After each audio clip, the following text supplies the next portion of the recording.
E aí, gente, tudo certinho com vocês? Para quem não me conhece, sou o Daniel Curado e espero abençoar muito a vida de vocês com mais uma mensagem. No vídeo de hoje vamos abordar um assunto bem complexo e delicado, digamos assim, porque existe muita confusão e muita dúvida a respeito disso. E o tema desse vídeo ele é 3 em 1. Quero que vocês abram comigo lá em João capítulo 1. E aí nós vamos fazer uma dinâmica um pouquinho diferente. Nós vamos ler do 1 ao 5, depois vamos pular para o 10 ao 12 e vamos pular de novo para finalizar no versículo 14. Então vamos lá. No princípio era o Verbo, e o Verbo estava com Deus, e o Verbo era Deus. Ele estava no princípio com Deus. Todas as coisas foram feitas por intermédio dele, e sem ele, nada do que foi feito se fez. A vida estava nele, e a vida era a luz dos homens. A luz resplandece nas trevas, e as trevas não prevalecerão contra ela. Agora vamos pular para o versículo 10. O Verbo estava no mundo, o mundo foi feito por intermédio dele, mas o mundo não o conheceu. Veio para o que era seu, e os seus não o receberam. Mas a todo quantos receberam, deu-lhes o poder de serem feitos filhos de Deus, a saber, aos que creem no seu nome. Mais uma vez, pulando para o versículo 14. E o Verbo se fez carne, e habitou entre nós, cheio de graça e de verdade.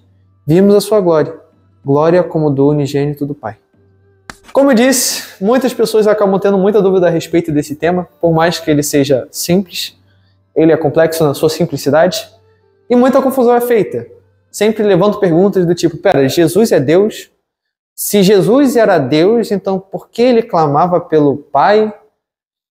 Tá, mas peraí, como que um Deus pode ser Pai? 3? Como que isso funciona? Se Deus é trino, então a gente adora 3 deuses diferentes? Como funciona isso? E nesse vídeo nós vamos abordar cada uma dessas perguntas e responder elas. E vamos explicar um pouco mais do como que Deus pode ser Deus, Pai, Deus Filho, Deus Espírito Santo, e os 3 seriam um só. Como isso funciona? Bom, para começar respondendo logo a primeira pergunta, sim, Jesus é o próprio Deus vivo. Logo no início do versículo que a gente leu, do capítulo que a gente leu, nós vemos que no princípio era o Verbo estava com Deus e o Verbo era Deus. Preste atenção, o Verbo estava com Deus e o Verbo era Deus. Como que ele estava e era? Logo nesse início a gente consegue já esclarecer bastante coisa. Até porque logo depois ele fala que, no versículo seguinte ele fala que todas as coisas foram feitas por seu intermédio. Sem ele, nada do que foi feito se fez. Ou seja, ele criou tudo. E aí ele continua, lá no último versículo 14. E o Verbo se fez carne e habitou entre nós. Isso por si só já esclareceria muita coisa a respeito da divindade de Cristo. Mas ainda assim é um assunto que causa muita dúvida e gera muita confusão a respeito disso. Para esclarecer isso de maneira mais clara, eu vou usar um exemplo bem bobo, uma analogia bem boba. Mas ela funciona bastante para a gente conseguir entender essa trindade perfeita. Como ele é 3 em 1. E essa analogia é a analogia da água. Da água. Quando a gente pega essa água aqui nesse estado líquido, a gente vê que a composição dela é H2O. Só que quando a gente pega essa mesma água, esse copo de água, e bota ela num freezer, ela acaba virando gelo. Mas a composição química dela continua sendo a mesma, H2O. Agora, se a gente pega essa água daqui e coloca ela numa panela fervente, muito quente, uma temperatura muito elevada, vai acontecer que essa água vai, aos poucos, se tornar um vapor. E a composição química vai continuar sendo H2O. A grande questão, e é uma analogia bem bobinha, assim, bem básica, assim, mas que é para a gente entender melhor essa questão. A gente vê que temos água, gelo e vapor, mas as 3 continuam sendo H2O, independente da forma dela.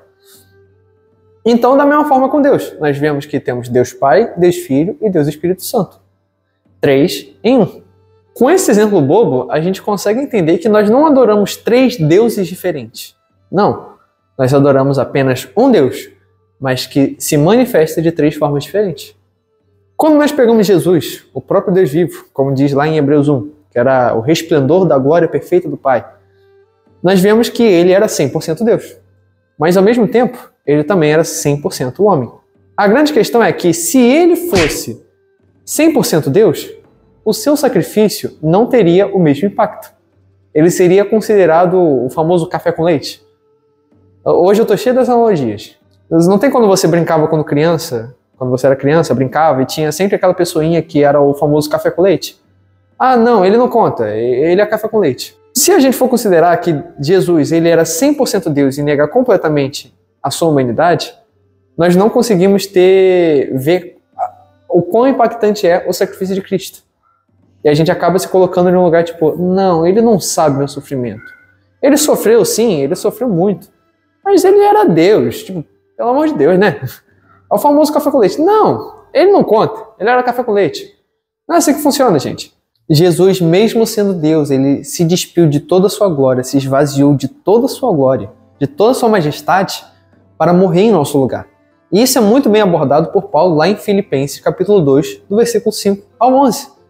Que ele começa já falando muito forte, falando assim: tende vós o mesmo sentimento que houve também em Cristo Jesus, pois ele, mesmo sendo Deus, não julgou como usurpação o ser igual a Deus. A si mesmo se esvaziou, assumindo a forma de servo, se tornando semelhança de homens e reconhecendo figura humana. Se humilhou e foi obediente até a morte de cruz, pelo que também Deus o exaltou sobremaneira, ele deu o nome que está acima de todo nome, para que o nome de Jesus se dobre todo o joelho, no céu, na terra e debaixo da terra, e toda língua confesse que Jesus Cristo é o Senhor, para a glória de Deus Pai. Dá vontade até de cantar Galileu do Fernandinho. Oh, oh, oh, oh, oh, oh. Temos várias passagens que deixam claro a divindade de Jesus. Jesus atribuindo atributos que são unicamente de Deus a si mesmo. O poder de perdoar pecados, o poder de curar, de livrar as pessoas da morte. Ele se falando que ele é o próprio o caminho, a verdade e a vida. Temos diversas passagens. Mas uma em específico eu queria abordar com vocês, que está lá em João 8, no versículo 58, se eu não me engano. Nessa passagem, Jesus está discutindo com os judeus a respeito da sua autoridade e da sua missão. E é muito interessante que no versículo 56, Jesus ele fala exatamente assim: a Abraão, o vosso pai, alegrou-se por ver o meu dia, viu-o e regozijou-se. Abraão, o vosso pai, alegrou-se por ver o meu dia, viu-o e regozijou-se. Perguntaram-lhe, pois, os judeus: ainda não tens 50 anos e viste Abraão? E aí chega esse versículo que chama muito a minha atenção, o 58. Respondeu-lhes Jesus: em verdade vos digo, antes que Abraão existisse, eu sou. Então pegaram em pedras para atirarem nele, mas Jesus se ocultou e saiu do templo. Antes de Abraão existir, eu sou. Por que apenas essa palavra eu sou causou tanta ira aos judeus ao ponto deles pegarem pedra para atacar em Jesus? Bom, o termo eu sou é o termo que Deus utilizou para se apresentar ao povo de Israel.